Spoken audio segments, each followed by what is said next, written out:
ಜನ್ಮಸ್ಥಳದ ಬಗ್ಗೆ ಒಂದು ಹೇಳಿಕೆಯನ್ನು TTD ಅವರು ಕೊಟ್ಟಿದ್ದಾರೆ. ನಾವು ಆ ಹೇಳಿಕೆ ಬಗ್ಗೆ ಹೆಚ್ಚಿನ ಚರ್ಚೆ ಮಾಡ್ತಾ ಇಲ್ಲ. ಆದರೆ ಒಂದು ಮಾತನ್ನು ಏನು ಪುರಾಣದ ಒಂದು ಪ್ರಕಾರ ಅಥವಾ ಅನೇಕ ಐತಿಹಾಸಿಕ ಹಿನ್ನೆಲೆಯನ್ನು ಹೊಂದಿದಂಥ ಒಂದು ವಿಷಯದ ಪ್ರಕಾರವಾಗಿ ವಾಲಿ ಸುಗ್ರೀವ ಮತ್ತು ವಾಲ್ಮೀಕಿ ರಾಮಾಯಣದ ಆಧಾರದ ಮೇಲೆ ಇವತ್ತು ಎಲ್ಲ ಇತಿಹಾಸವನ್ನು ಹೊಂದಿದಂಥ ನಮ್ಮ ಕೊಪ್ಪಳ ಜಿಲ್ಲೆಯ ಗಂಗಾವತಿಯ ಅಂಜನಾದ್ರಿ ಅಥವಾ ಕಿಷ್ಕಿಂಧೆ ಬೆಟ್ಟದಲ್ಲಿ ಶ್ರೀ ಹನುಮದೇವರು ಜನಿಸಿದ್ದಾರೆ ಅನ್ನುವಂಥ ಮಾತನ್ನು ಭಾಳ ಸ್ಪಷ್ಟವಾಗಿ ನಾವೆಲ್ಲ ದಾಖಲೆ ಮೂಲಕ ಹೇಳಲಿಕ್ಕೆ ಬಯಸ್ತಾ ಇದ್ದೀವಿ.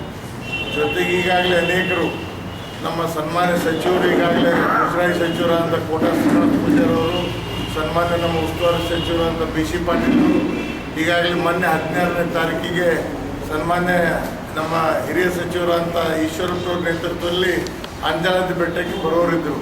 ಆದರೆ ಅದು ಅನಿವಾರ್ಯವಾಗಿ ಕೆಲವರು ಜನರಿಗೆ ಮುಜರಾಯಿ ಸಚಿವರಾದಂಥ ಕೋಟಾ ಶ್ರೀನಿವಾಸ ಪೂಜಾರವರಿಗೆ ಪಾಸಿಟಿವ್ ಬಂದಿರೋದ್ರಿಂದ ಅದು ಒಂದು ವಾರ ಮುಂದುವಯಿತು. ಆದ ಕಾರಣ ಅವರು ಈಗಾಗಲೇ ಪತ್ರಿಕೆಯಲ್ಲೂ ಸಹಿತ ಹೇಳಿಕೆ ಕೊಟ್ಟಿದ್ದಾರೆ. ಹನುಮ ಜನಿಸಿದ ನಾಡು ಅಂದರೆ ನಮ್ಮ ಕೊಪ್ಪಳ ಜಿಲ್ಲೆಯ ಗಂಗಾವತಿ, ಕಿಷ್ಕಿಂಧೆ, ಅಂಜನಾದ್ರಿ ಅನ್ನುವಂಥ ಮಾತನ್ನು ಸ್ಪಷ್ಟವಾಗಿ ಹೇಳಿದ್ದಾರೆ. ಆದ ಕಾರಣ ನಾನು ಎಲ್ಲರಲ್ಲಿ ಮನವಿ ಮಾಡ್ತಾ ಇದ್ದೀನಿ, ಇದಕ್ಕೆ ಯಾವುದೇ ರೀತಿಯಲ್ಲಿ ಆತಂಕ ಪಡುವಂಥ ಅವಶ್ಯಕತೆ ಇಲ್ಲ. ಈಗಾಗಲೇ ಅನೇಕ ಪುರಾಣಗಳು, ಅನೇಕ ಇತಿಹಾಸಕಾರರು, ಅನೇಕ ಸಾಹಿತಿಗಳು ಸಹಿತ ಒಂದು ಮಾತನ್ನು ವಾಲ್ಮೀಕಿ ರಾಮಾಯಣದ ಮುಖಾಂತರ ಈಗಾಗಲೇ ಹೇಳಿದ್ದಾರೆ. ಸ್ಪಷ್ಟವಾದಂಥ ಮಾತಿದೆ. ಜೊತೆಗೆ ಸಾವಿರಾರು ವರ್ಷಗಳ ಇತಿಹಾಸವನ್ನು ಹೊಂದಿದೆ ಮತ್ತು ಈಗಾಗಲೇ ಸಾಕಷ್ಟು ಅಭಿವೃದ್ಧಿ ಕೆಲಸಗಳು ನಮ್ಮ ಅಂಜನಾದ್ರಿ ಕಿಷ್ಕಿಂಧೆಯಲ್ಲಿ ನಡೀತಾ ಇದೆ. ಆದ ಕಾರಣ ಈ ಎಲ್ಲ ಅಂಶಗಳನ್ನು ಒಳಗೊಂಡು ನಮ್ಮ ಅಧ್ಯಯನ ಮಾಡಿದಂಥ ನಮ್ಮ ಶರಣಬಸಪ್ಪ ಕೋಲ್ಕಾರ್ ಅವರು ಇರ್ಬೋದು, ಪವನ್ ಗುಂಡೂರು ಇರ್ಬೋದು, ಸಂತೋಷ್ ಕೆಲೋಜಿ ಮತ್ತು ನಮ್ಮ ಸಿದ್ದರಾಮಯ್ಯ ಸ್ವಾಮಿಯವರು, ತಿಪ್ಪೇಂದ್ರ ಸ್ವಾಮಿ, ಯಾರು ಮಾಹಿತಿ ಇದೆ ಅವರೆಲ್ಲವನ್ನು ಅಧ್ಯಯನ ಮಾಡಿ ತಮ್ಮ ಮುಂದೆ ತಿಳಿಸೋರಿದ್ದಾರೆ. ಆದ ಕಾರಣ ನಮಗೂ ಒಂದು ಸ್ಪಷ್ಟ ಅಭಿಪ್ರಾಯ, ಯಾರು ಏನೇ ಹೇಳಿ ಸರ್ಕಾರ ಈಗಾಗಲೇ ಸರ್ಕಾರದಲ್ಲಿ ಹೇಳಿದಂಗೆ ಸನ್ಮಾನ್ಯ ಸಚಿವರು ಈಗಾಗಲೇ ಹೇಳಿಕೆಯನ್ನು ಕೊಟ್ಟಿದ್ದಾರೆ. ಮುಜರಾಯಿ ಸಚಿವರು ಏನಂದರೆ ಅಂಜನಾದ್ರಿ ಶ್ರೀ ಹನುಮದೇವರು ಜನಿಸಿದ್ದು ಗಂಗಾವತಿಯ ಕೊಪ್ಪಳ ಜಿಲ್ಲೆಯ ಗಂಗಾವತಿಯ ಕಿಷ್ಕಿಂಧೆಯಲ್ಲಿ ಅಂಜನಾದ್ರಿಯಲ್ಲಿ ಅನ್ನುವಂಥ ಮಾತನ್ನು ಈಗಾಗಲೇ ಸ್ಪಷ್ಟವಾಗಿ ಹೇಳಿದ್ದಾರೆ. ಸರ್ಕಾರದ ಆದೇಶವೇ ಇದೆ. ವಾಲ್ಮೀಕಿ ರಾಮಾಯಣದ ಪುರಾಣದಲ್ಲಿ ಸಹಿತ ಹೇಳಿದೆ. ಸಾಕಷ್ಟು ಪುರಾಣಗಳು, ಇತಿಹಾಸಗಳು ಹೇಳ್ತಾ ಇದ್ದಾವೆ. ಇದು 100ಕ್ಕೆ 100 ಸತ್ಯ. ಗಂಗಾವತಿ ತಾಲೂಕಿನ ಅಂಜನಾದ್ರಿಯಲ್ಲಿ ಕಿಷ್ಕಿಂಧೆಯಲ್ಲಿ ಹನುಮ ಜನಿಸಿದ್ದಾರೆ ಅನ್ನುವಂಥ ಮಾತನ್ನು ನಾನು ಸ್ಪಷ್ಟವಾಗಿ ಹೇಳೋದ್ರ ಜೊತೆಗೆ ಈಗಾಗಲೇ ಅನೇಕ ಅಧ್ಯಯನ ಮಾಡಿದಂಥ ನಮ್ಮ ಶರಣಬಸಪ್ಪ ಕೋಲ್ಕಾರ್ ಹೇಳಲಿಕ್ಕೆ ಹೋಗೋದಿಲ್ಲ.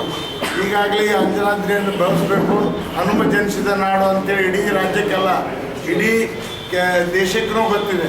ಯಾಕಂದರೆ ಈಗ ನಮ್ಮ ಏನು ಕೇಂದ್ರದ ಇಲಾಖೆಯಿಂದ ಸಹಿತ ಹನುಮ ಜನಿಸಿದ ನಾಡು ಗಂಗಾವತಿ ಅನ್ನುವಂಥ ಮಾತನ್ನು ಈಗಾಗಲೇ ಸಾಕಷ್ಟು ಸಂದರ್ಭದಲ್ಲಿ ಉಲ್ಲೇಖ ಮಾಡಿದ್ದಾರೆ. ಆದ ಕಾರಣ ಅವ್ರಿಗೆ ಯಾಕೆ ಮಾಡಿದ್ದಾರೆ, ಯಾಕೆ ಹೇಳಿದ್ದಾರೆ ಅನ್ನೋದು ನಮಗೆ ಚರ್ಚೆಯ ವಿಷಯನೇ ಅಲ್ಲ. ನಮ್ಮದು ಸ್ಪಷ್ಟ ಅಭಿಪ್ರಾಯ, ಗಂಗಾವತಿ ತಾಲೂಕಿನ ಅಂಜನಾದ್ರಿ ಕಿಷ್ಕಿಂಧೆಯಲ್ಲಿ ಶ್ರೀ ಹನುಮಂತ ಜನಿಸಿದ್ದಾರೆ ಅನ್ನುವಂಥ ಮಾತನ್ನು ಸ್ಪಷ್ಟವಾಗಿ ಅನೇಕ ಉಲ್ಲೇಖಗಳ ಮುಖಾಂತರ ವಾಲಿ ಕಿಲ್ಲ ಇರ್ಬೋದು, ಋಷಿಮುಖ ಪರ್ವತ ಇರ್ಬೋದು, ಅದೇ ರೀತಿಯಲ್ಲಿ ಹನುಮನ ಜರಿ ಅಂತಿದೆ ಅಲ್ಲಿ, ಅದು ಎಲ್ಲ ವರ್ಷಗಳನ್ನು ಹನುಮನ ಶಳು ಅಂದರೆ ಇದೆಲ್ಲ ಇತಿಹಾಸ ಇದೆ. ಆಮೇಲೆ ತುಂಗಭದ್ರಾ ನದಿಯ ಉಲ್ಲೇಖ ಇದೆ ಅಲ್ಲಿ. ತುಂಗಭದ್ರಾ ನದಿ ಬರುವುದಲ್ಲಿ ನಮ್ಮ ಹಂಪಿ ಭಾಗ ಮತ್ತು ನಮ್ಮ ಆನೆಗುಂದಿ ಭಾಗದಲ್ಲಿ ಈ ಎಲ್ಲ ತೋರ್ತದೆ ನಮ್ಮ ರಾಜ್ಯ ಸರ್ಕಾರ. ಅದರಲ್ಲಿ ಎರಡು ಮಾತಿಲ್ಲ. ಕೇಂದ್ರ ಸರ್ಕಾರ ಅಥವಾ ಶ್ರೀರಾಮ ಸರ್ಕೂಟ್ ಅಂತ ಹೇಳ್ತಿರಲ್ಲ, ಅದು ಇದು ಜನಿಸಿದ ನಾಡು ಗಂಗಾವತಿ ಅಂತ ಹೇಳ್ತಾ ಇದೆ. ಗಂಗಾವತಿ, ಅಂಜನಾದ್ರಿ, ಕಿಷ್ಕಿಂಧೆ ಅಂತ ಹೇಳ್ತಾ ಇದೆ. ಅದಕ್ಕೆ ನೀವೆಲ್ಲನೂ ಅಧ್ಯಯನ ಮಾಡಿದ್ದಾರೆ. ನೋಡ್ರಿ, ಸಮಿತಿ ಮಾಡಿ ಸನ್ಮಾನ್ಯ ಸಚಿವರ ಗಮನಕ್ಕೆ ತಂದು ಇನ್ನೊಂದು 2 ದಿವಸ ಸ್ವಲ್ಪ ಫ್ರೀ ಆಗ್ತಾರೆ. ನಮ್ಮ ಮುಜರಾಯಿ ಸಚಿವರು, ಸತ್ಯಾಗಿ ಈಶ್ವರಪ್ಪನವರು ಎಲ್ಲರೂ ಕೂಡ್ಕೊಂಡು ಒಂದು ಸಮಿತಿ ರಚನೆ ಮಾಡಿ ಇಲ್ಲಿಂದ ಯಾರು ಅಧ್ಯಯನ ಮಾಡಿದ್ದಾರೆ ಅವ್ರ ಹೆಸರು ಕಳಿಸಿ ಆ ಸಮಿತಿಯಲ್ಲಿ ಅವ್ರನ್ನೂ ಸದಸ್ಯರನ್ನು ಮಾಡಿ ಮಾಹಿತಿ ಪಡೆದುಕೊಳ್ಳುವಂಥ ಒಂದು ವ್ಯವಸ್ಥೆಯನ್ನು ಮಾಡ್ತೀವಿ. ಇನ್ನೊಂದು ಶರಣಬಸಪ್ಪ ಕೋಲ್ಕಾರ್, ಪವನ ಮತ್ತು ಸಂತೋಷ್ ಅವರು ಮಾತಾಡ್ತಾರೆ. ವಾಲ್ಮೀಕಿ ಮಹರ್ಷಿ ಬರೆದಿರ್ತಕ್ಕಂಥ ಮೂಲ ರಾಮಾಯಣದ ಅನುಸರಿಸಿಕೊಂಡು ಮತ್ತು ಸ್ಥಳೀಯವಾಗಿರ್ತಕ್ಕಂಥ ಸ್ಕಂದ ಪುರಾಣದಲ್ಲಿ ಉಲ್ಲೇಖವಾಗಿರ್ತಕ್ಕಂಥ ಪಂಪ ಮಹಾತ್ಮೆಯ ಕೆಲವು ಅಂಶಗಳನ್ನು ಇಟ್ಕೊಂಡು ಸ್ಥಳೀಯ ಜನರ ನಂಬಿಕೆ ಮತ್ತು ಐತಿಹ್ಯಗಳು, ಶಾಸನಗಳಲ್ಲಿ ಉಲ್ಲೇಖವಾಗಿರ್ತಕ್ಕಂಥ ಅಂಶಗಳನ್ನು ಇಟ್ಟುಕೊಂಡು ಮತ್ತು ಪ್ರಾಗಿತಿಹಾಸ ಕಾಲದ ಕೆಲವು ಕುರುಹುಗಳನ್ನು ಇಟ್ಟುಕೊಂಡು ನಾವು ನಮ್ಮ ಹಂಪಿ ಆನೆಗುಂದಿ ಪರಿಸರವೇ ಕಿಷ್ಕಿಂಧೆ ಮತ್ತು ಅಂಜನಾದ್ರಿ ಆಗಿತ್ತು ಅನ್ನುವ ಕುರಿತಾಗಿ ಕೆಲವು ವಿಚಾರಗಳನ್ನು ಇದೀಗ ನಾವು ತಮ್ಮ ಮುಂದೆ ಪ್ರಸ್ತುತಪಡಿಸಲಿಕ್ಕೆ ಇಚ್ಛಪಡ್ತಾ ಇದ್ದೀವಿ. ಸರಿ, ನಮಗೆ ಈಗಾಗಲೇ ತಿರುಪತಿ ದೇವಸ್ಥಾನ ಸಮಿತಿಯವರು ಭಾಳ ಸ್ಪಷ್ಟವಾಗಿ ಹೇಳಿದ್ದಾರೆ, ಕಿಷ್ಕಿಂಧೆ ಎನ್ನುವುದು ಹಂಪಿ ಪರಿಸರದಲ್ಲಿ ಇರ್ತಕ್ಕಂಥದ್ದು, ಆದರೆ ಅಂಜನಾದ್ರಿ ಮಾತ್ರ ತಿರುಮಲ ಬೆಟ್ಟದಲ್ಲಿದೆ ಅಂತಕ್ಕಂಥದ್ದು. ಇದು ಭಾಳ ಎಷ್ಟು ಬಾಲಿಶ ಅನ್ನಿಸ್ತದೆ ಅಂತ ಹೇಳಿದ್ರೆ, ಹನುಮಂತ, ಆಂಜನೇಯ ಹನುಮಂತ, ವಾಲಿ, ಸುಗ್ರೀವ ಇವರೆಲ್ಲರೂ ವಾನರ ಸಂಕುಲದವರು, ವಾನರ ವೀರರು. ಇವರೆಲ್ಲ ವಾನರು ವಾಸ ಮಾಡ್ತಕ್ಕಂಥದ್ದು ಕಿಷ್ಕಿಂಧ ಪ್ರದೇಶ. ಹೀಗಾಗಿ ಆ ಎಲ್ಲ ವಾನರ ಸಮುದಾಯದ ಹುಟ್ಟಿರ್ತಕ್ಕಂಥ ಸ್ಥಳ ಕಿಷ್ಕಿಂಧ ರಾಜ್ಯ, ಅಲ್ಲಿರ್ತಕ್ಕಂಥ ಬೇರೆ ಬೇರೆ ಸ್ಥಳಗಳು. ಆದರೆ ಉಳಿದ ಎಲ್ಲ ವಾನರ ವೀರರು ಕಿಷ್ಕಿಂಧೆಗೆ ಹುಟ್ಟಿದ್ದಾರೆ, ಕಿಷ್ಕಿಂಧೆಯಲ್ಲಿ ಇರ್ತಾರೆ. ಆದರೆ ಆಂಜನೇಯರು ಮಾತ್ರ ಕಿಷ್ಕಿಂಧೆಯನ್ನು ಹೊರತಾಗಿರ್ತಕ್ಕಂಥ ತಿರುಮಲದ ಬೆಟ್ಟದಲ್ಲಿ ಹುಟ್ಟಿದ ಅಂತಕ್ಕಂಥ ವಾದ ತುಂಬ ಅಸಮಂಜಸ ಅನ್ನಿಸ್ತದೆ. ಯಾಕಂತ ಹೇಳಿದ್ರೆ ಅವನು ಕೂಡ ವಾನರ ವೀರರಾಗಿರುವುದರಿಂದ ಸಹಜವಾಗಿ ಕಿಷ್ಕಿಂಧ ರಾಜ್ಯದಲ್ಲಿ ಹುಟ್ಟಿದ್ದಾನೆ ಮತ್ತು ಅಂಜನಾದ್ರಿ ಕೂಡ ಕಿಷ್ಕಿಂಧೆಯ ಒಂದು ಭಾಗವಾಗಿತ್ತು. ಸೊ ಹೀಗಾಗಿ ನಮಗೆ ಭಾಳ ಮುಖ್ಯವಾಗಿ ನಮ್ಮ ಪ್ರೊಫೆಸರ್ ಸುಂದರ ಅಂತಕ್ಕಂಥ ವಿದ್ವಾಂಸರು ಈಗಾಗಲೇ ಮೊಟ್ಟ ಮೊದಲಿಗೆ ನಮ್ಮ ಹಂಪಿ ಆನೆಗುಂದಿ ಪರಿಸರವನ್ನು ರಾಮಾಯಣ ಕಾವ್ಯದ ಕಿಷ್ಕಿಂಧೆ ಮತ್ತು ಅಂಜನಾದ್ರಿ ಪರ್ವತಗಳು ಅಂತೇಳಿ ಗುರುತಿಸಲಿಕ್ಕೆ ಅವರು ಕೆಲವು ದಾಖಲೆಗಳನ್ನು ನೀಡಿ ಅಧ್ಯಯನವನ್ನು ಮಾಡಿದ್ದಾರೆ. ಆ ಅಧ್ಯಯನವನ್ನು ಮುಂದುವರಿಸಿಕೊಂಡು ಕೆಲವು ಶಾಸ್ತ್ರಗಳನ್ನು ಮತ್ತು ಕುರುಹುಗಳನ್ನು ಹುಡುಕ್ತಕ್ಕಂಥ ಪ್ರಯತ್ನವನ್ನು ಕೂಡ ನಾನು ಮಾಡಿದ್ದೇನೆ ಅಂತಕ್ಕಂಥ. ಆದರೆ ಮೊಟ್ಟ ಮೊದಲಿಗೆ ನಮ್ಮ ಭಾಗದಲ್ಲಿ ರಾಮಾಯಣ ಕಾವ್ಯದಲ್ಲಿ ಪಂಪಾ ಕ್ಷೇತ್ರದ ಉಲ್ಲೇಖ ಬರ್ತದೆ, ಪಂಪಾ ನದಿಯ ಉಲ್ಲೇಖ ಬರ್ತದೆ. ಪಂಪಾ ಮತ್ತು ಶಬ್ದ ಮತ್ತು ಕಿಷ್ಕಿಂಧೆ ಅನ್ನೋದು ರಾಮಾಯಣ ಕಾಲದಷ್ಟು ಅತಿ ಪುರಾತನವಾಗಿರ್ತಕ್ಕಂಥ ಎರಡು ಶಬ್ದಗಳು. ಸೊ ಇಲ್ಲಿ ಕಿಷ್ಕಿಂಧೆ ಬೇರೆಯಲ್ಲ, ಪಂಪಾ ಬೇರೆಯಲ್ಲ. ಸೊ ಇಲ್ಲಿ ಪಂಪಾ ಅಂತಕ್ಕಂಥದ್ದು ಶ್ರೀ ವಿರೂಪಾಕ್ಷ ಮತ್ತು ಪಂಪಾಂಬಿಕೆಯರ ವಿವಾಹವಾಗಿರ್ತಕ್ಕಂಥ ಸ್ಥಳ, ವಿವಾಹವಾಗಿ ಇಲ್ಲಿ ನೆಲೆಸಿರ್ತಕ್ಕಂಥ ಸ್ಥಳ ಅಂತೇಳಿ ಉಲ್ಲೇಖ ಬರ್ತದೆ. ಮೂಲ ರಾಮಾಯಣದಲ್ಲಿ ಒಂದು ಪ್ರಸಂಗ ಏನು ಬರ್ತದೆ ಅಂತ ಹೇಳಿದ್ರೆ, ರಾವಣನು ಸೀತೆಯನ್ನು ಅಪಹರಿಸಿದ ನಂತರ ಅವನು ತನ್ನ ರಾಜಧಾನಿ ಲಂಕೆಗೆ ಹಿಂತಿರುಗುವಾಗ ಪಂಪಾ ಮೂಲಕವೇ ಹೋದನು ಅಂತ ಹೇಳ್ತಾರೆ. ಸ ಚ ಪಂಪಾ ಮತಿಕ್ರಮ್ಯ ಲಂಕಾ ಮವಿಮುಖಂ ಪುರೀಂ ಜಗಾಮ್ ಅಂತೇಳಿ ರಾಮಾಯಣದಲ್ಲಿನೇ ಉಲ್ಲೇಖ ಆಗ್ತದೆ. ಇದರಿಂದ ಇಂದಿನ ಪಂಪಾ ಅಥವಾ ಇಂದಿನ ಹಂಪಿಯ ಮೂಲಕವೇ ರಾವಣನು ಹೋಗಿರ್ತಕ್ಕಂಥದ್ದು ಸ್ಪಷ್ಟ ಆಗ್ತದೆ ಹೇಳ್ತಕ್ಕಂಥ. ಇನ್ನು ಸ್ಕಂದ ಪುರಾಣದಲ್ಲಿ ಇಲ್ಲಿ ಭಾಳ ಮುಖ್ಯವಾಗಿ ಪಂಪಾಂಬಿಕೆ ಮತ್ತು ವಿರೂಪಾಕ್ಷರು ಕೃತಯುಗದಲ್ಲಿ ವಿವಾಹವಾಗಿ ಈ ಕ್ಷೇತ್ರದಲ್ಲಿ ನೆಲೆಸಿದರು ಅಂತ ಹೇಳ್ತದೆ. ಅಷ್ಟೇ ತ್ರೇತಾಯುಗದಲ್ಲಿ ಇದು ಕಿಷ್ಕಿಂಧೆ ಎಂದು ಕರೆಯಲ್ಪಟ್ಟರು, ಪಂಪಾ ಅಂತೇಳಿ ಹೆಸರು ಹಾಗೆ ಉಳಿದಿತ್ತು ಅಂಥೇಳಿ ವಿವರಗಳು ಬರ್ತದೆ. ಇನ್ನು ರಾಮಾಯಣದ ಕಿಷ್ಕಿಂಧ ಕಾಂಡ ಸರ್ಕ 25 ಶ್ಲೋಕ 10ರಿಂದ ಮುಂದಿನ ಎಲ್ಲವುಗಳು ಏನು ಕಿಷ್ಕಿಂಧೆಯನ್ನು ವರ್ಣಿಸ್ತದೆ ಅಂತ ಹೇಳಿದ್ರೆ, ಸುಸಮೃದ್ಧಾಂ ಗುಹಾಂ ದಿವ್ಯಾಂ ಎಂದು ವರ್ಣಿಸಲಾಗಿದೆ. ಗಿರಿ ಗೌಹರದಲ್ಲಿಯ ಕಿಷ್ಕಿಂಧ ನಗರವು ರಮ್ಯವಾಗಿತ್ತು ಅಂತ. ಗಿರಿ ಗೌಹರೆ ಕಿಷ್ಕಿಂಧ ನಗರಿ ರಮ್ಯ ಅಂತೇಳಿ ಅಲ್ಲಿ ವರ್ಣನೆ ಬರ್ತದೆ. ಈ ವರ್ಣನೆ ಅನ್ವಯ ಗಿರಿ ಗೌಹರಗಳ ನಡುವಿನ ಅಸಂಖ್ಯಾತ ಕವಿಗಳುಳ್ಳ ಗುಡ್ಡ ಬೆಟ್ಟಗಳನ್ನು ಒಳಗೊಂಡಿರ್ತಕ್ಕಂಥ ಪ್ರಾಚೀನ ಜನವಾಸ್ತವ್ಯದ ನೆಲೆಗಳಿಂದ ಕೂಡಿರ್ತಕ್ಕಂಥ ನಮ್ಮ ಹಂಪೆ ಆನೆಗುಂದಿ ಪರಿಸರಕ್ಕಿಂತ ಸೂಕ್ತ ಹೋಲಿಕೆ ಆಗ್ತದೆ.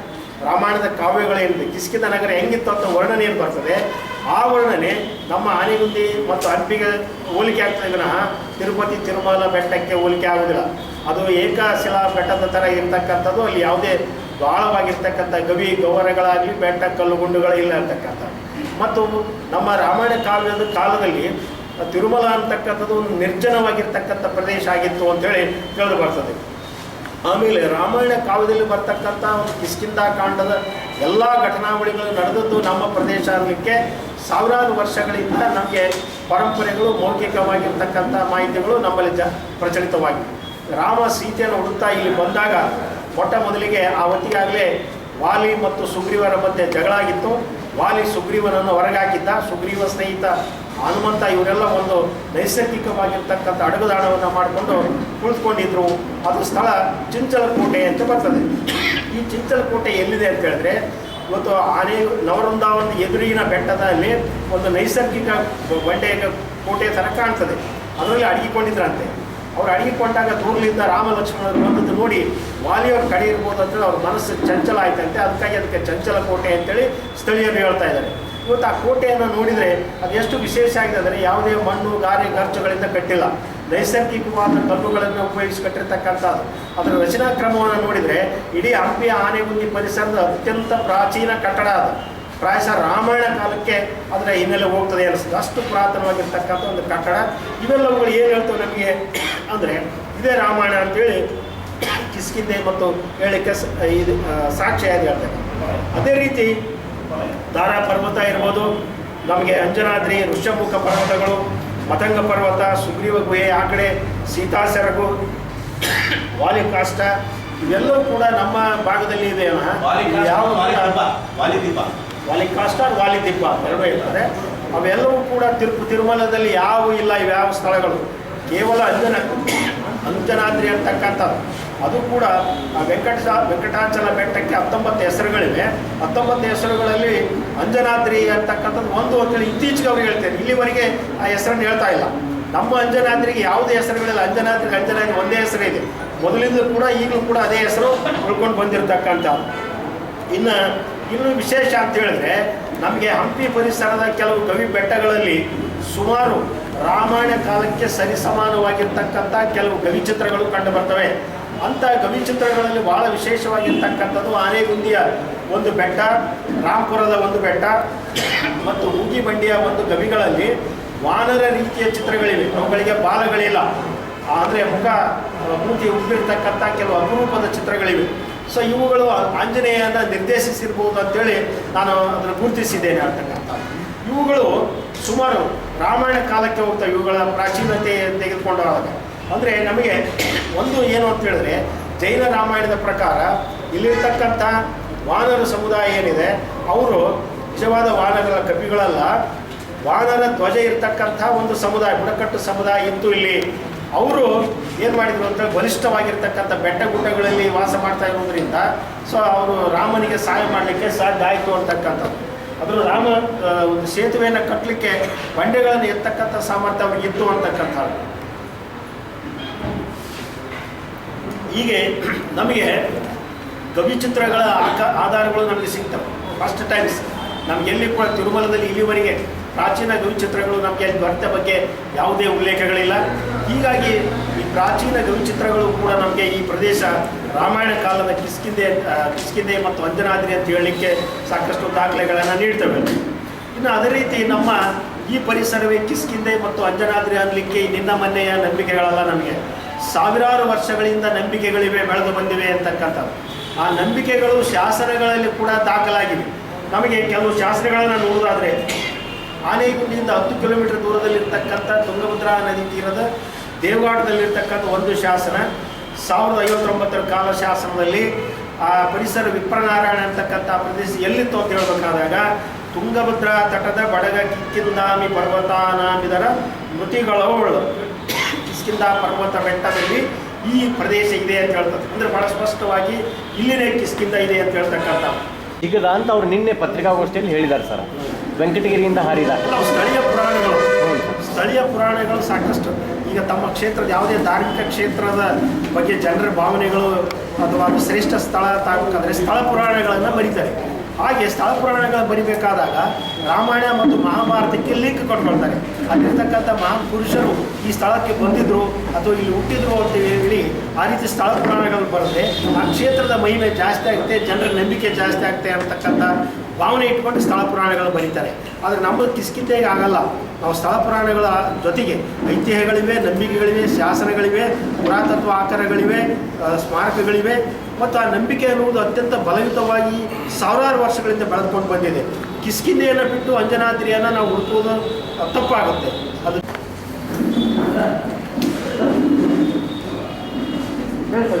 TTD ಅವರು ಹೇಳಿದ ಹಾಗೆ ಅವರು ಬ್ರಹ್ಮಾಂಡ ಪುರಾಣ ಹಾಗೂ ವರಾಹ ಪುರಾಣ ಮತ್ತು ಭವಿಷ್ಯೋತ್ತರ ಪುರಾಣಗಳನ್ನು ಅವರು ಉಲ್ಲೇಖಿಸ್ತಾರೆ, ಅವರು ಆಕರಗಳಾಗಿ ಬಳಸ್ತಾರೆ. ಆದರೆ ಮೂಲವಾಗಿ ಬಹಳ ಮುಖ್ಯವಾದ ಸಂಗತಿ ಏನಂದರೆ ವಾಲ್ಮೀಕಿ ವಿರಚಿತ ರಾಮಾಯಣದ ಕಾಲಘಟ್ಟಕ್ಕೂ ಮತ್ತು ಪುರಾಣಗಳ ರಚನೆಯ ಕಾಲಘಟ್ಟವನ್ನು ನಾವು ಗಮನಿಸಬೇಕು. ಭಾಳ ಮುಖ್ಯವಾಗಿ ಈ ಪುರಾಣಗಳ ರಚನೆ ಆದದ್ದು ದ್ವಾಪರ ಯುಗದ ಕೊನೆಯ ಭಾಗದಲ್ಲಿ. ವೇದವ್ಯಾಸರಿಂದ ಈ ಪುರಾಣಗಳ ರಚನೆಯಾದವು ದ್ವಾಪರ ಯುಗದ ಕೊನೆಯ ಭಾಗದಲ್ಲಿ. ಆದರೆ ದ್ವಾಪರ ಯುಗಕ್ಕಿಂತ ಪೂರ್ವದ ಪ್ರಾಚೀನವಾದಂಥ ಕಾಲಘಟ್ಟ ಅಂದರೆ ತ್ರೇತಾಯುಗ. ನಾವಿದು ಭಾಳ ಸೂಕ್ಷ್ಮವಾಗಿ ಮತ್ತು ಸಣ್ಣ ಅಂಶ, ಭಾಳ ದೊಡ್ಡ ಅಂಶ ಅಲ್ಲ. ಮತ್ತು ಅವರು ಹೇಳ್ತಕ್ಕಂಥದ್ದು ವೃಷಭಾಚಲದಲ್ಲಿ ಅಂಜನಾದೇವಿ ಬಂದ್ಲು ಅಂತ. ಇನ್ನೊಂದು ಹೇಳ್ತಾರೆ ಅಂದರೆ ಮಾತಂಗ ಮುನಿ ಸೂಚನೆ ಕೊಡ್ತಾನೆ, ಆಜ್ಞೆ ಮಾಡ್ತಾನೆ, ನೀವು 12 ವರ್ಷ ತಪಸ್ಸು ಮಾಡಬೇಕು ಹೋಗಿ ಅಂತ. ಕೇಸರಿ ಮತ್ತು ಅಂಜನಾದೇವಿ ಹೋಗ್ತಾರೆ, ವೃಷಭಾಚಲಕ್ಕೆ ಬಂದು ಅಲ್ಲಿ ತಪಸ್ಸು ಮಾಡ್ತಾರೆ, ಆಕಾಶಗಂಗೆ ಹೋಗಿ ತಪಸ್ಸು ಮಾಡಿರಿ ಅಂತ ಹೇಳ್ತಾರೆ ಅಂತ. ಇದು ಉಲ್ಲೇಖ ಇರೋದು ಭವಿಷ್ಯೋತ್ತರ ಪುರಾಣದ ವೆಂಕಟೇಶ ಮಹಾತ್ಮೆಯಲ್ಲಿ. ಅಂದರೆ ನಮ್ಮ ಸ್ಥಳ ಪುರಾಣದಲ್ಲಿ ಈ ರೀತಿಯಾದಂಥ ಸಂಗತಿಗಳಿವೆ. ನಮ್ಮ ದೇಶದಲ್ಲಿ 3000ಕ್ಕೂ ಹೆಚ್ಚು ರಾಮಾಯಣಗಳು ಬರೆಯಲ್ಪಟ್ಟಿವೆ. ಆಯಾ ಸ್ಥಳಕ್ಕೆ ಆಧಾರವಾಗಿ ಆಯಾ ತಮ್ಮ ಸ್ಥಳೀಯವಾಗಿ ಇರ್ತಕ್ಕಂಥ ವೈಶಿಷ್ಟ್ಯವನ್ನು ಇಟ್ಟುಕೊಂಡು ಆ ರಾಮಾಯಣ ರಚನೆ ಮಾಡಲಾಗಿದೆ. ಅವರು ತಮ್ಮ ವೆಂಕಟೇಶ ಮಹಾತ್ಮೆಯಲ್ಲಿ ಈ ವಿಷಯನ ವೃಷಭಾಚಲ ಅಂತ ಹೇಳ್ತಾರೆ. ವೃಷಭಾಚಲಕ್ಕೆ ಹೋಗಿ ಅವರು ತಪಸ್ಸು ಮಾಡಿದ ಮೇಲೆ ಅಲ್ಲಿ ಆಂಜನೇಯ ಹುಟ್ಟಿದ, ಅಂಜನಾಚಲ ಆಯಿತು, ಅಂಜನಾದ್ರಿ ಆಯಿತು ಅಂತ ಹೇಳ್ತಾರೆ. ಆದರೆ ಅದಕ್ಕಿಂತ ಪೂರ್ವದ ರಾಮಾಯಣ ಕಾಲದ ಸಂಗತಿಗಳನ್ನು ನಾವಿಲ್ಲಿ ಕುಲ್ಕರ್ ಸರ್ ಅವರೇ ನಮಗೆ ಉಲ್ಲೇಖ ಮಾಡಿದರು. ಮತ್ತು ಮೂಲವಾಗಿ ನಮಗೆ ಮುಖ್ಯವಾಗಿ ಆಕರ ಆಗಬೇಕಾಗಿರೋದು ವಾಲ್ಮೀಕಿ ಮತ್ತು ರಾಮಾಯಣವೇ ಹೊರತು ಆನಂತರ ಬಂದಿರತಕ್ಕಂಥ ಪುರಾಣಗಳಲ್ಲ. ಪುರಾಣಗಳಂದರೆ ಸಾಕಷ್ಟು ಪುರಾಣ, 18 ಪುರಾಣಗಳಲ್ಲದೆ ಇನ್ನಷ್ಟು ಸ್ವಲ್ಪ ಪುರಾಣ ನಮ್ಮ ದೇಶದಲ್ಲಿ ಸಿಗ್ತವೆ. ಆದರೆ ಮೂಲವಾಗಿ ನಮಗೆ ಆಧಾರ ಆಗೋದು, ಯಾಕೆ ರಾಮ ಮತ್ತು ಹನುಮಂತ ಹುಟ್ಟಿರದೆ ನಮ್ಮ ರಾಮಾಯಣದಿಂದ. ವಾಲ್ಮೀಕಿ ನಮಗೆ ಕಟ್ಟಿಕೊಟ್ಟ ವ್ಯಕ್ತಿತ್ವಗಳೆರಡು ಅವೇ ನಮಗೆ ಮುಖ್ಯವಾದ ಪ್ರಧಾನವಾದ ಆಕರ ಆಗಬೇಕೆ ಹೊರತು. ಮತ್ತು ಇನ್ನೊಂದೇನೆಂದರೆ, ಆಗಲೇ ಸರ್ ಉಲ್ಲೇಖಿಸಿದಂತೆ ವ್ಯಾಸರಾಯ 732 ಪ್ರಾಣದೇವರನ್ನ ಈ ಭಾಗದಲ್ಲಿ ಪ್ರತಿಷ್ಠಾಪನೆ ಮಾಡ್ತಾರೆ. ಇಡೀ ದಕ್ಷಿಣ ಭಾರತಾದ್ಯಂತ ಅತಿ ಹೆಚ್ಚು ಆಂಜನೇಯನ ವಿಗ್ರಹಗಳು ನಮ್ಮ ಹಳ್ಳಿಗಳಲ್ಲಿದೆ. ಊರಿಗೊಬ್ಬ ಬನವಪ್ಪ ಅಂತಕ್ಕಂಥ ಒಂದು ಜನಜನಿತವಾದ ಮಾತು ತಮಗೆಲ್ಲ ಗೊತ್ತಿರ್ತಕ್ಕಂಥದ್ದು. ಊರಿಗೊಬ್ಬ ಬನವಪ್ಪ ಅಂತ ಹುಟ್ಟಿರೋದು ನಮ್ಮ ಪರಿಸರದಲ್ಲಿರುವಷ್ಟು ಆಂಜನೇಯ ವಿಗ್ರಹಗಳು ಬೇರೆ ಯಾವ ಪರಿಸರದಲ್ಲಿಲ್ಲ. ಅದೇ ನೀವು ಅಂಜನಾದ್ರಿ ರಾಮಾಯಣದಲ್ಲಿ ಬರ್ತಕ್ಕಂಥ ದೃಶ್ಯಗಳು, ಅಲ್ಲಿ ಬರ್ತಕ್ಕಂಥ ಫಲಗಳು, ನದಿಯ ಹರಿವು, ಅಲ್ಲಿಯ ನೈಸರ್ಗಿಕ ವರ್ಣನೆ ನಮ್ಮ ಕಿಷ್ಕಿಂಧಕ್ಕೆ ಅದು ಸೂಟ್ ಆಗ್ತದೆ, ಇದಕ್ಕೆ ಹೊಂದಿಕೊಳ್ಳುತ್ತದೆ. ಮತ್ತು ಅಷ್ಟೇ ಅಲ್ಲದೆ ಅಲ್ಲಿ ಬರ್ತಕ್ಕಂಥ ಬಾಳೆ ತೋಟಗಳು, ತೆಂಗಿನ ಮರಗಳು, ಈಗೆಲ್ಲ ಚಿತ್ರಣಗಳು ರಾಮಾಯಣದಲ್ಲಿ ಬರ್ತದೆ. ಅದು ಕೂಡ ನಮ್ಮ ಕಿಷ್ಕಿಂಧಕ್ಕೆ ಬರ್ತದೆ. ಆಕಾಶಗಂಗೆಗೆ ನೀವೆಲ್ಲ ಹೋಗಿದ್ರೆ, ಕೆಲವರು ಹೋಗಿ, ನಾನು ಖುದ್ದಾಗಿ ಹೋಗಿ ಬಂದಿದ್ದೀನಿ, ಅದನ್ನು ವೃಷಭಾಚಲ ಅಂತ ಕರೀತಾರೆ ಹೊರತು ಅದು ಆಕಾಶಗಂಗೆಯಲ್ಲಿ ಎಲ್ಲೂ ಕೂಡ ಆಂಜನೇಯ ಇಟ್ಟಿದಂತ ಸ್ಥಳೀಯರು ಯಾರು ಹೇಳ್ತಾ ಹೇಳಲ್ಲ. ಇನ್ಕ್ಲೂಡಿಂಗ್ ನಿಮಗೆ ಗೈಡ್ಗಳು ಕೂಡ ಹೇಳಲ್ಲ ಆಂಜನೇಯ ಹುಟ್ಟಿದ ಅಂತ ಹೇಳಲ್ಲ. ಪುರಾಣಗಳಲ್ಲಿ ಹೇಳ್ತಾರೆ. DTD ಅವರು ಇತ್ತೀಚೆಗೆ ಅದನ್ನು ಎತ್ತಿಕೊಟ್ಟ ಪ್ರಯತ್ನವನ್ನು ಮಾಡ್ತಾರೆ. ಆದರೆ ಇದುವರೆಗೂ ಕೂಡ ಆಂಜನೇಯನ ಬಗ್ಗೆ ಇರ್ತಕ್ಕಂಥ ಉಲ್ಲೇಖಗಳು ವೃಷಭಾಚಲದಲ್ಲಿ ವೃಷಭಾಚಲ ಅಂತಾರೆ ಹೊರತು ಆಂಜನೇಯ ಅಂತ ಅವ್ರು ಗುರುತಿಸಂಗಿಲ್ಲ. 7 ಬೆಟ್ಟಗಳಲ್ಲಿ ಅದೊಂದು ಪರ್ವತ ವೃಷಭಾಚಲ ಅಂತ ಗುರುತಿಸ್ತಾರೆ. ಆಂಜನೇಯ ಭದ್ರಾಚಲ, ವೃಷಭಾಚಲ ನಿಮಗೆ ಈಗಿನ ಭೌಗೋಳಿಕವಾಗಿ ಹೇಳಿದ ನಲ್ಲಮಲೆ ಫಾರೆಸ್ಟ್ ಅರಣ್ಯ ಪ್ರದೇಶದ ಆವೃತ್ತಿ ಅಂತ ಅದನ್ನೆಲ್ಲ ಗುರುತಿಸ್ತಾರೆ. ವೆಂಕಟೇಶ ಮಹಾತ್ಮೆಯಲ್ಲಿ ಅದನ್ನೆಲ್ಲವನ್ನು ಗುರುತಿಸ್ತಾರೆ. ಆದರೆ ಆಂಜನೇಯನ ಕೇಂದ್ರೀಕೃತವಾದಂತಹ ಘಟನೆಗಳು ಅಥವಾ ಉಲ್ಲೇಖಗಳು ಆ ಆಕಾಶಗಂಗೆ ಸಂದರ್ಭದಲ್ಲಿ ಹೇಳಲ್ಲ. ಆಕಾಶಗಂಗೆ ತಪಸ್ಸು ಮಾಡಿರಿ ಅಂತ ಹೇಳ್ತಾರೆ. ಅದನ್ನು ಸೂಚಿಸೋರು ಯಾರು? ಮಾತಂಗ ಮುನಿ ಹೇಳ್ತಾನೆ. ನೀವು ಮಾತಂಗ ಪರ್ವತ ಸಿಗೋದು ನಮ್ಮಲ್ಲಿ. ಮಾತಂಗ ಪರ್ವತ ಇರೋದು. ಮಾತಂಗ ಮುನಿ ಹೇಳಿದಾಗ ಮಾತಂಗ ಮುನಿ ಇಲ್ಲಿಂದ ಹೇಳಿರ್ಬೇಕಲ್ಲ. ಅಲ್ಲಿ ಮಾತಂಗ ಮುನಿ ಇದ್ದಾನೆ ಅಂತ ನಿಮ್ಮ ಪುರಾಣದಲ್ಲಿ ಎಲ್ಲಿ ಹೇಳ್ತಾರೆ ಕ್ಲಿಯರ್ ಆಗಿ. ನಮ್ಮಲ್ಲಿರೋದು ಮಾತಂಗ ಮುನಿ ಮತ್ತು ಮಾಲ್ಯವಂತ ಇರೋದು ಇಲ್ಲಿ. ಆಗಲೇ ಸರ್ ಹೇಳಿದಾಗೆ ರಾಮನ ದೇವಾಲಯ ಎಷ್ಟಿದನೋ ಅದರ 100 ಪಟ್ಟು ಹೆಚ್ಚು ಪ್ರಾಣದೇವರ ಆಂಜನೇಯನ ವಿಗ್ರಹಗಳಿವೆ. ಈ ಭಾಗದಲ್ಲಿ ಆಂಜನೇಯನ ಉಪಾಸಕರು ಜಾಸ್ತಿ ಇದ್ದಾರೆ. ಮತ್ತು ವ್ಯಾಸರಾಯರು ಇಲ್ಲೇ ಬಂದು ಅದನ್ನು ಪ್ರಧಾನವಾಗಿ ಇಲ್ಲಿ ಇದನ್ನು ಬಳಸ್ತಾರೆ. ಮತ್ತು ಹಂಪಿ ಹೊಳಿ ಅಂತ ಜನಪದದಲ್ಲಿ ಬರ್ತದೆ. ತುಂಗಭದ್ರೆ ಅಂತ ವರಾಹ ಪುರಾಣದಲ್ಲಿ ಅವರು ಹೇಳ್ತಾರೆ. ತುಂಗಭದ್ರೆ ನದಿಗುಂಟನೆ ವರಾಹ ದೇವರ ಇದರಿಂದ ಬರ್ತಕ್ಕಂಥದ್ದು. ಸೃಷ್ಟಿಯಾದ ತುಂಗಭದ್ರಾ ನದಿ ಹುಟ್ಟಿದ್ದೆ ಪುರಾಣಗಳ ಆಧಾರಿತವಾಗಿ ವರಾಹ ದೇವರ ಇದರಿಂದ ಬರ್ತದೆ, ಹೊರಗೆ ಬರ್ತದೆ. ಅಲ್ಲಿಂದ ತುಂಗಭದ್ರಾ ನದಿ ಹುಟ್ಟಿದೆ ಅಂತ ಹೇಳಲಾಗ್ತದೆ. ಪೂರ್ವದಲ್ಲಿ ಇಲ್ಲೇ ಕ್ಲಿಯರ್ ಆಯ್ತಲ್ಲ. ಈಗ ಅವ್ರು ಹೇಳ್ತಿರೋದು ರಾಮಾಯಣ ನಡೆದಿರ್ತಕ್ಕಂಥದ್ದು ಪೂರ್ವ ಇದು ಕಲಿಯುಗ ಉದ್ಭವಿಸಿದ್ದು ಪ್ರಾಚೀನವಾಗಿ ಆ ಕಡೆ ಇರೋದು ರಾಮಾಯಣ. 3000 ವರ್ಷಗಳು ವ್ಯತ್ಯಾಸ ಇಲ್ಲ, 20,000 ವರ್ಷ. ಯಾಕಂದ್ರೆ ಇನ್ನೊಂದು ನಾವು ಈಗ ಇಯರ್ ಲೆಕ್ಕ ಆಗ್ತಲ್ಲ, ಈ ವರ್ಷ ಹಾಗೆಲ್ಲ ಕಲ್ಪಗಳ ಲೆಕ್ಕದಲ್ಲಿ ಇರ್ತದೆ ಪುರಾಣಗಳ ಕಾಲದಲ್ಲ. ಇದೇನಿದೆ ಅವ್ರು ಕೇಳೋದಿಲ್ಲ. ವೆಂಕಟೇಶ ಮಹಾತ್ಮೆ ಮತ್ತು ಸ್ಕಂದ ಪುರಾಣ ಅಂತ ಅವರು ರೆಫರೆನ್ಸ್ ತಗೊಳ್ತಾರೆ. ವೆಂಕಟೇಶ ಮಹಾತ್ಮೆಯಲ್ಲಿ ಅಂತ ಹೇಳ್ತಾರೆ, ಪಂಪಾ ಸರೋವರದ ಪೂರ್ವದಲ್ಲಿ ಶಿವಗಂಗಾ ಅಂತನೋ ತೀರ್ಥ ಅಂತಂದ್ರೆ ಆಕಾಶಗಂಗೆ ಅಂತನೋ ತೀರ್ಥ ಅಂತ. ಪಂಪಾ ಸರೋವರ ಅಂತೇಳಿ ಉಲ್ಲೇಖ ಇದೆ. ಪಂಪಾ ಸರೋವರ ತಿರುಪತಿ ತಿರುಮಲ ದೇವಸ್ಥಾನದ ಹತ್ರ ಎಲ್ಲೂ ಇಲ್ಲ. ಪಂಪಾ ಸರೋವರ ಇರೋದು ಇಲ್ಲೇ. ಆಕಾಶಗಂಗಾ ಅನ್ನೋ ತೀರ್ಥ ಅಂತಂದ್ರೆ ನಾವೀಗ ಉದಾಹರಣೆಗೆ ನಮ್ಮ ವಾನ್ಭದ್ರೇಶ್ವರಲ್ಲಿ ಒಂದು 4 ತೀರ್ಥಗಳಿದೆ. ಸಣ್ಣ ಕಳ್ಳಿನ ಮಧ್ಯೆ ನೀರು ನಿಂತ ಸ್ಥಳಗಳಿಗೆ ನಾವು ತೀರ್ಥ ಅಂತ ಕರಿತೀವಿ. ಇದರಂಗೆ ಅಲ್ಲಿ ಗುಡ್ಡಗಳಲ್ಲಿ ಯಾವುದೋ ಒಂದು ಇನ್ನೊಂದು ಪುರಂದಾಸರದ ಟಿಪ್ಪಣಿಗಳಲ್ಲಿ ಅಂಜನಾದ್ರಿ ಮೂಲ ಅಂಬೋದು ಕೆಲವೊಂದು ಏನಂದ್ರೆ ಇದು ನೋಡ್ರಿ, ಮೌಖಿಕ ಆಕರಗಳು ಮತ್ತು ಲಿಖಿತ ಆಕರಗಳನ್ನು ಎರಡೇ ಸೇರಿಸ್ಕೊಂಡು ನಾವು ಈ ವಿಷಯವನ್ನು ನಿರೂಪಣೆ ಮಾಡಬೇಕಾಗ್ತದೆ, ಮಂಡಿಸಬೇಕಾಗ್ತದೆ ಹೊರತು ಕೇವಲ ಪುರಾಣಗಳ ಆಧಾರದ ಮೇಲೆ ನಿರ್ಧಾರ ಮಾಡೋದು ಬಹಳ ಕಷ್ಟದ ಕೆಲಸ. ಅದು DTD ಅವರು ಯಾವ ಉದ್ದೇಶ ಮಾಡಿದಾರೋ ಗೊತ್ತಿಲ್ಲ. ಆಮೇಲೆ ಇಷ್ಟು ದಿನ ಸುಮ್ಮನೆ ಈಗ ಮಾಡಿರೋದು ಅದು ಸರಿಯಲ್ಲ. ಮತ್ತು ಇದನ್ನು ನಮ್ಮ ಶಾಸಕರ ನೇತೃತ್ವದಲ್ಲಿ ನಾವೆಲ್ಲ ಇನ್ನಷ್ಟು ಜನ ಅದರಲ್ಲಿ ಪ್ರಾಜ್ಞರು ಮತ್ತು ರಾಮಾಯಣದ ಬಗ್ಗೆ ಅಧಿಕೃತವಾಗಿರ್ತಕ್ಕಂಥ ವಿದ್ವಾಂಸರು ಈ ದೇಶದಲ್ಲಿದ್ದಾರೆ. ಅದನ್ನ ವಾಲ್ಮೀಕಿ ರಾಮಾಯಣ ಮೂಲ, ನಮಗೆ ವಾಲ್ಮೀಕಿ ರಾಮಾಯಣ ಮೂಲದಲ್ಲಿ ನಮ್ಮ ಕಿಷ್ಕಿಂಧಾನೇ ಅನುಭವ ಹುಟ್ಟಿದೆ. ಜಾಗ, ಇದಕ್ಕಿಂತ ಹೆಚ್ಚಿಂದು ವಿಷಯ ಎಲ್ಲೂ ನಿಮಗೆ ಅಧಿಕೃತ. ಆದರೆ ಅವ್ರು ಹೇಳ್ತಕ್ಕಂಥ ನನ್ನ ಉದ್ದೇಶ ಅಂದರೆ ಭವಿಷ್ಯದ ಪುರಾಣದಲ್ಲಿ ಅವ್ರು ಹೇಳ್ತಕ್ಕಂಥದ್ರಲ್ಲಿ ಆಂಜನೇಯ ಇಲ್ಲೇ ಹುಟ್ಟಿದ ಅನ್ನೋದು ವಾಕ್ಯ ಇಲ್ಲ. ನನ್ನ ಉದ್ದೇಶ ಅಂದರೆ ವೆಂಕಟೇಶ್ ಮಹಾತ್ಮೆಯಲ್ಲಿ ಕೂಡ ಆಂಜನೇಯ ಇಲ್ಲೇ ಹುಟ್ಟಿದ ಅಂತ ಎಲ್ಲಿ ತೋರಿಸಲ್ಲ ಅವರು. ವಾಲ್ಮೀಕಿ ರಾಮಾಯಣದಲ್ಲಿ ಕ್ಲಿಯರ್. ವೈ.ವಿ. ಸುಬ್ಬಾರೆಡ್ಡಿ ಅವರು ಆಂಧ್ರ ಮುಖ್ಯಮಂತ್ರಿಗಳಾದಂಥ ಜಗನ್ಮೋಹನ್ ರೆಡ್ಡಿ ಅವರ ಚಿಕ್ಕಪ್ಪ. ಅವರಿಂದ ಹಲವಾರು ಕಾಂಟ್ರವರ್ಸಿಗಳನ್ನು ಈ ಹಿಂದೆ ಮಾಡಿದ್ದಾರೆ. ಇಡೀ ಹಿಂದೂ ಸಮಾಜಕ್ಕೆ ಧಕ್ಕೆ ತರ್ತಕ್ಕಂಥ ಕೆಲಸವನ್ನು ಜಗನ್ಮೋಹನ್ ರೆಡ್ಡಿ, ವೈ.ವಿ. ಸುಬ್ಬಾರೆಡ್ಡಿ ಅವರ ಕುಟುಂಬ ಈ ಹಿಂದೆ ಮಾಡ್ತಾನೆ ಬಂದಿದೆ. ಸುಮಾರು ನ್ಯೂಸ್ಗಳಲ್ಲಿ ನೋಡಿದ್ದೀವಿ, ಸೋಷಿಯಲ್ ಮೀಡಿಯಾಗಳಲ್ಲಿ ನೋಡಿದ್ದೀವಿ. ತಿರುಪತಿ ದೇವಸ್ಥಾನದಲ್ಲಿ ಕ್ರಿಶ್ಚಿಯನ್ ಬಸ್ಸುಗಳ ಆಟ ಸಾಕಷ್ಟು ಆಗಿದೆ ಅಂತೇಳಿ. ಆ ಹಿನ್ನೆಲೆಯಲ್ಲಿ ನೋಡಬೇಕಾದ್ರೆ ಕೋಟ್ಯಾನು ಕೋಟಿ ಹಿಂದೂ ಭಕ್ತರ ಆರಾಧ್ಯ ದೇವ ಆಂಜನೇಯ ಸ್ವಾಮಿ ಕರ್ನಾಟಕದ ಅಂಜನಾದ್ರಿಯಲ್ಲಿ ಗಂಗಾವತಿ ಪಕ್ಕದಲ್ಲಿರ್ತಕ್ಕಂಥ ಆನೆಗುಂದಿಯ ಅಂಜನಾದ್ರಿಯಲ್ಲಿ ಹುಟ್ಟಿದ್ದಾನೆ ಅಂತೇಳಿ ರಾಮಾಯಣದಲ್ಲಿ ಉಲ್ಲೇಖ ಆಗಿದೆ ಮತ್ತು ಜನರ ನಂಬಿಕೆ ಇದೆ. ವಿಶ್ವದಾದ್ಯಂತ ಹಿಂದೂಗಳ ನಂಬಿಕೆ. ಈ ನಂಬಿಕೆ ಅಷ್ಟೇ ಅಲ್ಲ, ನಮಗೆ ಪುರಾವೆ ಅಂತಂದರೆ ರಾಮಾಯಣ. ಮಹರ್ಷಿ ವಾಲ್ಮೀಕಿಗಳು ಬರೆದಂಥ ರಾಮಾಯಣದಲ್ಲಿ ಪಂಪಾ ಸರೋವರದ ತೀರದಲ್ಲಿ ಇರತಕ್ಕಂಥ ಸುವರ್ಣ ಬಣ್ಣದ ಬೆಟ್ಟದ ಮೇಲೆ ಆಂಜನೇಯ ಸ್ವಾಮಿಯ ಜನನ ಆಗ್ತದೆ ಅಂತಂದ್ರೆ ಸ್ಪಷ್ಟವಾದಂಥ ಉಲ್ಲೇಖ. ನಮಗೆ ಮೂಲ ವಾಲ್ಮೀಕಿ ರಾಮಾಯಣ. ಭಾರತದಲ್ಲಿ ಸರಿಸುಮಾರು 3000ಕ್ಕಿಂತ ಹೆಚ್ಚು ರಾಮಾಯಣಗಳು ಬರೆದಿದೆ. ಹೆಂಗಾಗಿದೆ ಅಂತ ನಮ್ಮ ಪ್ರೊಫೆಸರ್ ಕೋಲ್ಕರ್ ಅವರು ಹೇಳಿದ ಹಾಗೆ ಮತ್ತು ಪವನ್ ಕುಂದೂರ್ ಅವರು ಹೇಳಿದ ಹಾಗೆ ಸಾಕಷ್ಟು ರಾಮಾಯಣಗಳು ಸ್ಥಳ ಪುರಾಣಗಳ ಆಧಾರಿತವಾಗಿ ಬರೆದಿದ್ದ ರಾಮಾಯಣಗಳು. ಅಲ್ಲೆಲ್ಲೋ ಈಗ ನಮಗೆ ಮುಖ್ಯವಾಗಿರ್ತಕ್ಕಂಥದ್ದು ವಾಲ್ಮೀಕಿ ರಾಮಾಯಣ, ಆನಂದ ರಾಮಾಯಣ ಮತ್ತು ತುಳಸಿದಾಸ ರಾಮಾಯಣ. ಈ 3 ರಾಮಾಯಣಗಳಲ್ಲಿ ಭಾಳ ಸ್ಪಷ್ಟವಾಗಿ ಹೇಳಿದ್ದಾರೆ. ಪಂಪಾ ಸರೋವರ ಅಂತಿದೆ, ಪಂಪಾ ನದಿ ಅಂತಿದೆ. ಈ ಹಿಂದೆ ತುಂಗಭದ್ರಾ ನದಿಯನ್ನು ಪಂಪಾ ನದಿ ಅಂತೇಳಿ ಕರೆದುಕೊಂಡು ಲಿಂಗರಾಜವ್ರು ಕೇಳಿದ್ರು, ಕೇಂದ್ರ ಸರ್ಕಾರ ಇದರ ಬಗ್ಗೆ ಏನು ಕೆಲಸ ಮಾಡ್ತಾರೆ. ಈ ಹಿಂದೆ ಕೇಂದ್ರ ಸರ್ಕಾರ ಬಹಳ ದೊಡ್ಡ ಕೆಲಸವನ್ನು ಮಾಡಿದೆ. ನಮ್ಮ ಶಾಸಕರು ಹೇಳಿದರು, ಡಾಕ್ಟರ್ ರಾಮ್ ಅವತಾರ್ ಶರ್ಮಾ ಅವರು ಶ್ರೀರಾಮ ಸರ್ಕ್ಯೂಟ್ ಅಂತ ಹೇಳಿ ಒಂದು ಯೋಜನೆ ಮಾಡ್ತಾರೆ. ಶ್ರೀರಾಮಚಂದ್ರ ಬಾಲ್ಯದಿಂದ ಹಿಡಿದು ಕೊನೆವರೆಗೂ ಎಲ್ಲೆಲ್ಲಿ ಅಡ್ಡಾಡ್ತಾನೆ ಅದೆಲ್ಲವನ್ನು ಪಟ್ಟಿ ಮಾಡ್ತಾರೆ. ಸತತ 28 ವರ್ಷದ ಅಧ್ಯಯನ ಡಾಕ್ಟರ್ ರಾಮ್ ಅವತಾರ್ ಶರ್ಮಾ ಅವರು ಮಾಡಿದ್ದನ್ನು ಕೇಂದ್ರ ಸರ್ಕಾರದ ಮಿನಿಸ್ಟ್ರಿ ಆಫ್ ಕಲ್ಚರ್ ಅದಕ್ಕೆ ಮಾನ್ಯತೆ ಕೊಡ್ತದೆ. ನರೇಂದ್ರ ಮೋದಿಯವರ ನೇತೃತ್ವದಲ್ಲಿ ಕೇಂದ್ರ ಸರ್ಕಾರದ ಮಿನಿಸ್ಟ್ರಿ ಆಫ್ ಕಲ್ಚರ್ ನೇತೃತ್ವದಲ್ಲಿ ಈ ಅಧ್ಯಯನ ಸರಿ ಇದೆ ಅಂತ ಹೇಳಿ ಅದಕ್ಕೆ ಅಪ್ರೂವಲ್ ಕೊಡ್ತಾರೆ. ಡಾಕ್ಟರ್ ರಾಮ್ ಅವತಾರ್ ಶರ್ಮಾ ಅವರು ಬರೆದಂಥ ಪುಸ್ತಕ in the footsteps of Shrirama ಅದರಲ್ಲಿ ಭಾಳ ಸ್ಪಷ್ಟವಾಗಿ ಬರೆದಿದ್ದಾರೆ.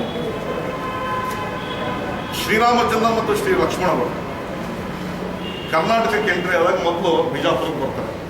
ಬಿಜಾಪುರದಿಂದ ಅವರಿಗೆ ರಾಮದುರ್ಗ ಅಂದರೆ ಬೆಳಗಾವಿ ಜಿಲ್ಲೆಯ ರಾಮದುರ್ಗದ ಸೂರ್ಯಭಾನು ಶಬರಿ ಮಾತೆ ಆಶ್ರಮ. ಶಬರಿ ಮಾತೆಯನ್ನು ಭೇಟಿಯಾಗಲಿಕ್ಕೆ ಶ್ರೀರಾಮಚಂದ್ರ ಬರ್ತಾನೆ. ಶಬರಿ ಮಾತೆ ಶ್ರೀರಾಮಚಂದ್ರ ದರ್ಶನಕ್ಕಾಗಿ ಸಾವಿರಾರು ವರ್ಷ ತಪಸ್ಸು ಮಾಡಿರ್ತಾಳೆ. ಹಾಗಾಗಿ ಶ್ರೀರಾಮಚಂದ್ರ ಶಬರಿ ಮಾತೆಯನ್ನು ಭೇಟಿಯಾಗಿ ಬಂದಾಗ ಶಬರಿ ಮಾತೆ ಹೇಳ್ತಾಳೆ, ಶ್ರೀರಾಮ, ಸೀತಾಮಾತೆಯನ್ನು ಹುಡುಕಕ್ಕೆ ನೀನು ಹೋಗ್ತಾ ಇದೆಯಾ, ನಿನಗೆ ಅನುಕೂಲ ಆಗ್ತಕ್ಕಂಥವ್ರು ಸುಗ್ರೀವ ಮತ್ತು ಸುಗ್ರೀವನ ಸೈನ್ಯ ಮತ್ತು ನಿನ್ನ ಪರಮ ಶಿಷ್ಯ ಆಂಜನೇಯ ಸ್ವಾಮಿ. ಆಂಜನೇಯ ಸ್ವಾಮಿ ಹುಟ್ಟಿದ್ದು ಮತ್ತು ಬೆಳೆದಿದ್ದು ಇದ್ದು ಇಲ್ಲಿ ಕಿಷ್ಕಿಂಧೆಯಲ್ಲಿ ಪಂಪಾ ಸರೋವರದಂತ ನಿನಗೆ ಆಂಜನೇಯ ಸ್ವಾಮಿ ಸಿಗ್ತಾನೆ ಅಂತೇಳಿ ಶಬರಿ ಮಾತನ್ನು ಹೇಳ್ತಾರೆ. ಅದನ್ನು ಸ್ಪಷ್ಟವಾಗಿ ಡಾಕ್ಟರ್ ರಾಮ್ ಅವತಾರ್ ಶರ್ಮಾ ಅವರು ತಮ್ಮ ಪುಸ್ತಕದಲ್ಲಿ ಹೇಳ್ತಾರೆ. ಅದಾಗೆ ಡಾಕ್ಟರ್ ಎಸ್.ಎಲ್. ಮಂಜುನಾಥ್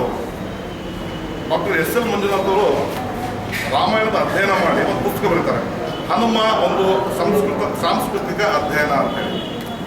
ಹನುಮ ಒಂದು ಸಾಂಸ್ಕೃತಿಕ ಅಧ್ಯಯನದ ಪುಸ್ತಕದಲ್ಲಿ ಎಸ್.ಎಲ್. ಮಂಜುನಾಥ್ ಅವರು ಹನುಮನ ಉಗಮ ಮತ್ತು ಅಧ್ಯಯನ ಅಂತೇಳಿ ಅಧ್ಯಯನ ಮಾಡ್ತಾರೆ. ಹನುಮನ ಉಗಮ ಮತ್ತು ವಿಕಾಸ ಈ ಪುಸ್ತಕದಲ್ಲಿ ಭಾಳ ಸ್ಪಷ್ಟವಾಗಿ ಅವ್ರು ಹೇಳ್ತಾರೆ. ಹನುಮ ಹುಟ್ಟಿದ್ದು ಅಂಜನಾದ್ರಿ ಒಂದು ಕರ್ನಾಟಕದಲ್ಲಿ ಅಂತಾರೆ, ಬೇರೆ ಕಿಷ್ಕಿಂಧಾದಲ್ಲಿ ಅಂತಾರೆ. ಬೇರೆ ಬೇರೆ ಇತಿಹಾಸಕಾರರು ಮತ್ತು ರಾಮಾಯಣದ ಉಲ್ಲೇಖನೂ ಅವ್ರು ತೊಗೊಳ್ತಾರೆ. ಅದರಲ್ಲಿ ವೆಂಕಟೇಶ್ವರ ಮಹಾತ್ಮೆನೂ ತೊಗೊಳ್ತಾರೆ. ಆ ವೆಂಕಟೇಶ್ವರ ಮಹಾತ್ಮ್ಯದಲ್ಲಿ ಈಗ ನಮಗೆ ಮೂಲ TTD ಅವರು ಹೇಳ್ತಕ್ಕಂಥದ್ದು ವೆಂಕಟೇಶ್ವರ ಮಹಾತ್ಮ ಸ್ಕಂದ ಪುರಾಣ. ಅದನ್ನು ನಾವು ನೋಡಿದಾಗ ವೆಂಕಟೇಶ್ವರ ಮಹತ್ವದಲ್ಲಿ ಇರ್ತಕ್ಕಂಥದ್ದು ಮಾತಂಗ ಮಹರ್ಷಿಗಳು ಅಂಜನಾದೇವಿಗೆ ಪಂಪಾ ಸರೋವರಕ್ಕೆ ಪೂರ್ವದಲ್ಲಿ ಇರತಕ್ಕಂಥ ಆಕಾಶಗಂಗೆ ಎಂಬ ತೀರ್ಥದಲ್ಲಿ 12 ವರ್ಷದ ಕಾಲ ತಪಸ್ಸನ್ನು ಆಚರಿಸಿದ್ರೆ ಅವಳ ಸಂಕಲ್ಪ ನೆರವೇರುವುದು ಅಂತೇಳಿ ಸ್ಪಷ್ಟವಾಗಿ ಬರೆದಿದ್ದಾರೆ. ಅಲ್ಲಿ ಪಂಪಾ ಸರೋವರ ಅಂತನ್ನೋದು ಕರ್ನಾಟಕದ ಗಂಗಾವತಿಯ ಆನೆಗೊಂದಿ ಭಾಗದಲ್ಲಿ ಇದೆ ಹೊರತು ತಿರುಪತಿಯಲ್ಲ ಅಲ್ಲ. ಮಾತಂಗ ಮಹರ್ಷಿಗಳು ಅಂಜನಾದೇವಿಯ ಗುರುಗಳು, ಮಾತಂಗ ಮಹರ್ಷಿಗಳು ಹೇಳಿದ ಮೇಲೆ ತಿರುಪತಿಗೆ ಬರ್ತಾರೆ ಅನ್ನೋದನ್ನ TTD ಅವರು ಹೇಳ್ತಾರೆ. ಸರಿ, ಮಾತಂಗ ಮಹರ್ಷಿಗಳು ಅಂಜನಾದೇವಿಯ ಗುರುಗಳು. ಮಾತಂಗ ಮಹರ್ಷಿಗಳು ಆಶ್ರಮ ಇದ್ದಿದ್ದಲ್ಲೇ ಇವತ್ತಿನ ಋಷಿಮುಖದಲ್ಲಿ. ಇವತ್ತೇನು ಆಂಜನೇಯ ದೇವಸ್ಥಾನದ ಪಕ್ಕದಲ್ಲಿರ್ತಕ್ಕಂಥ ಋಷಿಮುಖ ಪರ್ವತ ಇದೆ. ಆ ಋಷಿಮುಖ ಪರ್ವತ ಮಾತಂಗ ಮಹರ್ಷಿಗಳ ಆಶ್ರಮವಾಗಿರ್ತದೆ.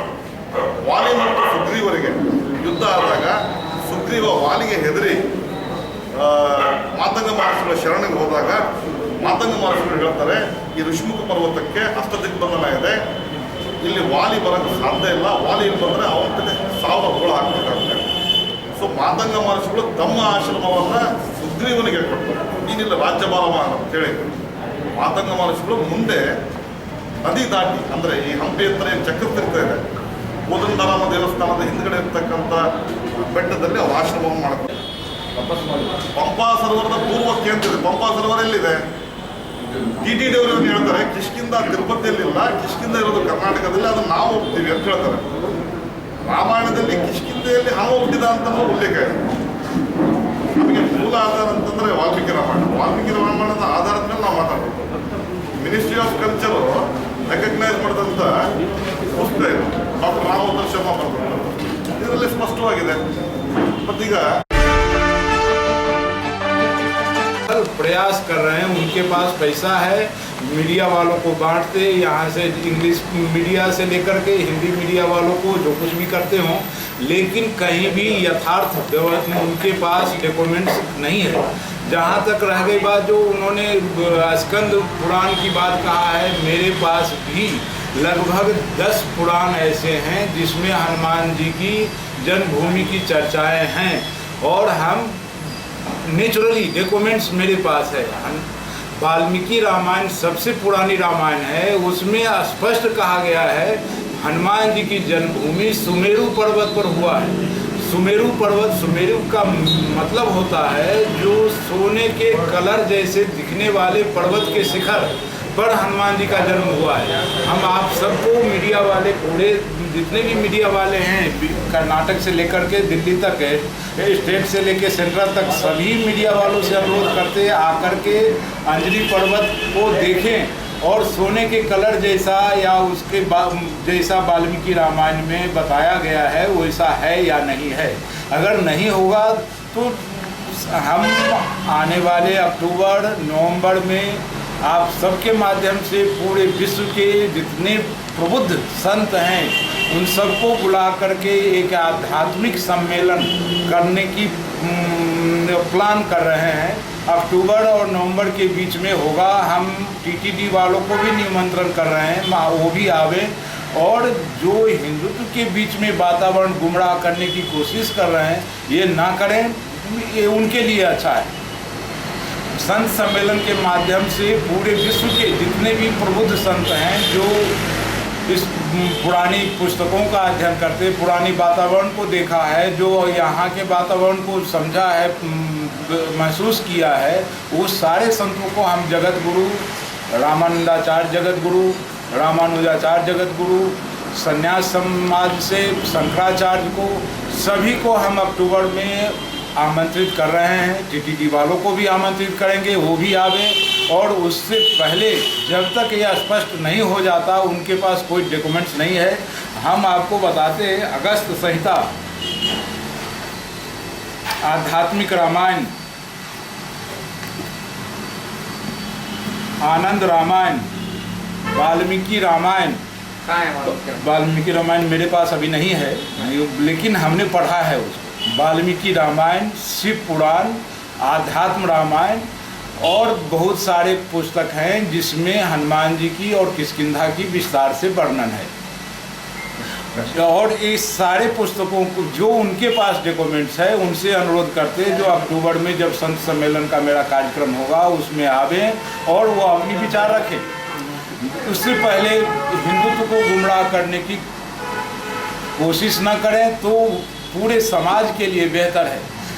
हम आपको पिछले समय में भी बोला था, जो मान्यता के अनुसार पूरे विश्व में हदनाक यानी कि 14 जगह हनुमान जी की जन्मभूमि बताया जाता, जिसमें थाईलैंड भी आता, रसिया भी आता, बिहार भी आता, झारखंड भी आता, नासिक भी आता, तिरुपति भी मानने लगे हैं अभी, किष्किंधा भी है। लेकिन जो नेचुरली प्रूफ प्रमाण है वो भ्रम पैदा करने की स्थिति है। किसी भी ग्रंथ में, जितने भी ग्रंथ का उन्होंने 8 ग्रंथ का नाम लिया है, 8 में से किसी भी ग्रंथ में इस प्रकार की कोई भी चर्चा नहीं है जो हनुमान जी की जन्मभूमि तिरुपति के पास में हुआ है। जहाँ तक जापाली हनुमान मंदिर की बात है, जापाली हनुमान मंदिर के जो महंत हैं अर्जुन दास जी, उन्होंने भी स्पष्ट किया है जो यहाँ जापाली संत सिर्फ तपस्या किए थे और हनुमान जी दर्शन दिए थे। हनुमान जी को हम देवता मानते और हर कण कण में हनुमान जी हैं, तो वहाँ भी उनको दर्शन दिए। ये कोई बहुत बड़ी बात नहीं है। और दूसरी बात, एक और सबसे बड़ी बात बताते हैं आपको, जो हनुमान तिरुपति जो मंदिर है वो रामानंद संप्रदाय का मंदिर है। हाथीराम जो स्वामी थे जिन्होंने बालाजी के अस्तित्व की पहचान करवाया समाज को, वो हमारे समाज के हैं, रामानंद संप्रदाय के हैं। और रामानंद संप्रदाय इस प्रकार की कोई भी बातें अभी तक नहीं किया है जो हनुमान जी की जन्मभूमि तिरुपति में है। वो लोग भी राम जन्मभूमि के अध्यक्ष से लेकर के जितने भी हिंदुस्तान के बड़े बड़े संत हैं, सब इस बात के साक्षी हैं और इस बात को मानते जो हनुमान जी की जन्मभूमि किष्किंधा में है। विश्व प्रसिद्ध हनुमान जन्मभूमि अंजनी पर्वत किष्किंधा, कोप्पल, कर्नाटक, गंगावती के विश्व के जितने भी हनुमान जी के भगत हैं सबको हनुमान जी की कृपा प्राप्त हो। हनुमान जी की जन्म 27 तारीख चैत्र पूनम को यहाँ प्रत्येक वर्ष सैकड़ों वर्ष से मनाया जा रहा है। इस बार भी चैत्र पूनम को 27 तारीख को मनाया जाएगा। और कोरोना के वजह से कुछ पब्लिक यहाँ शायद नहीं आ पाएंगे, परंतु पूजा होगा और हमारी कामना है जो हनुमान जी की आशीर्वाद सबको प्राप्त हो।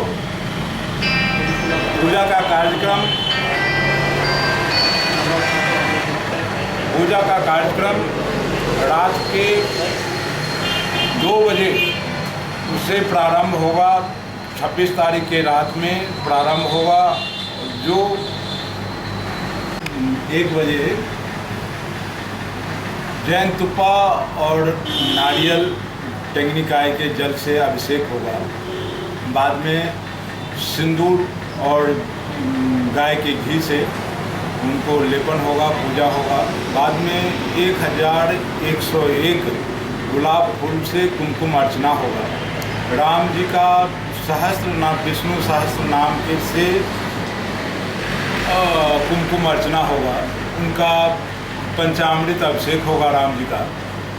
और सवेरे 8 बजे से लेकर के 12:30 बजे तक मारुति महायज्ञ का आयोजन किया गया है, जो 2 से 3 पंडित जी मिलके करेंगे। कोरोना को देखते हुए कोई गैदरिंग, कोई पंडित जी की ज़्यादा भीड़ भाड़ नहीं रहेगा। जो एक प्रारंभिक पूजा का जो विशेष कार्यक्रम है सिर्फ उतना होगा। और हम जो मंदिर से जुड़े हुए लोग हैं उन सब के घर पर हनुमान जी की फूल और प्रसाद पहुंचेगा। और चाहें तो वो उस रोज हम कोशिश करेंगे लाइव हो पूजा का कार्यक्रम। अगर लाइव रहा तो सब लोग देख भी सकते। और वर्तमान में टीटीडी वालों ने कुछ संवाद किया है, एक मानसिक विक्षिप्तीकरण का परिचय दे रहे हैं वो लोग। पिछले कुछ वर्षों पहले जो कुछ वर्षों पहले जिस पहाड़ को इन्होंने किसी दूसरे संप्रदाय के लोगों को दे दिया था, जब वो हिंदुत्व पूरे विश्व के हिंदू इस बात की आवाज़ उठाया तो वो पहाड़ वापस लिया। अब उसी पहाड़ को ये हनुमान जन्मभूमि घोषित कर रहे हैं। जापाली जो संत थे, जापाली यानी कि जप करके उन्होंने हनुमान जी को प्रसन्न किया और वहाँ हनुमान जी का दर्शन मात्र हुआ है। उसके अलावा वहाँ कोई भी डॉक्यूमेंट्स नहीं है उस जगह का।